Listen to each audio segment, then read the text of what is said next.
Periodic টেবিলের first ionization energy থেকে একটা কোয়েশ্চেন এখানে আলোচনা করছি।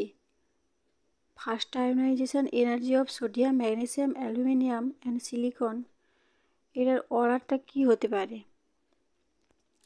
এখানে দেখছি সোডিয়াম, ম্যাগনেসিয়াম, অ্যালুমিনিয়াম, সিলিকন চারটাই একই সিরিজের মধ্যে রয়েছে, 3 নম্বর সিরিজ।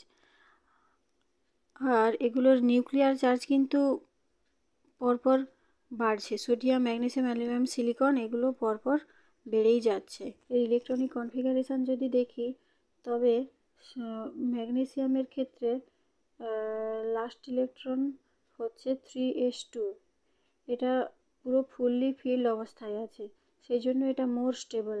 আর এই মোর স্টেবল ইলেকট্রনিক কনফিগারেশান থেকে একটা ইলেকট্রন বের করার জন্য বেশি এনার্জি দরকার।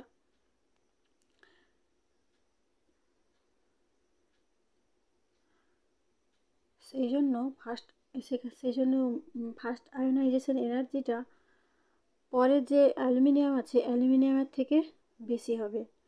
আয়োনাইজেশন এনার্জি নিউক্লিয়ার চার্জের সাথে সাথে পরপর বাড়তে থাকে। যেহেতু সোডিয়াম, ম্যাগনেসিয়াম, অ্যালুমিনিয়াম, সিলিকন পরপর নিউক্লিয়ার চার্জটা বেড়েই যাচ্ছে, সেহেতু সব থেকে বেশি হওয়ার কথা ছিল সিলিকনের, তারপর অ্যালুমিনিয়াম, তারপর ম্যাগনেসিয়াম, আর সবার শেষে হচ্ছে সোডিয়াম। সোডিয়ামটা সব থেকে কম আয়োনাইজেশন এনার্জি হওয়ার কথা ছিল, কিন্তু যে অ্যালুমিনিয়ামের এখানে ম্যাগনেসিয়াম, অ্যালুমিনিয়াম দুটোই আছে, আর ম্যাগনেসিয়ামের লাস্ট ইলেকট্রনটা ফুললি ফিল্ড অবস্থায় আছে, সেই জন্য অ্যালুমিনিয়াম থেকে ম্যাগনেসিয়ামের ফার্স্ট আয়োনাইজেশন এনার্জিটা বেশি হবে।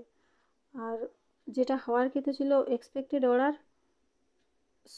সোডিয়ামের থেকে ম্যাগনেসিয়াম বেশি, তারপর অ্যালুমিনিয়াম অ্যান্ড সবার শেষে সিলিকন, কিন্তু এই অর্ডারটা না হয়ে অর্ডারটা হবে সোডিয়ামের থেকে ম্যাগনেসিয়াম, সোডিয়াম, তারপর অ্যালুমিনিয়াম, ম্যাগনেসিয়াম এবং সবার শেষে সিলিকন। তবে এখানে কোন অ্যান্সারটা ঠিক হবে?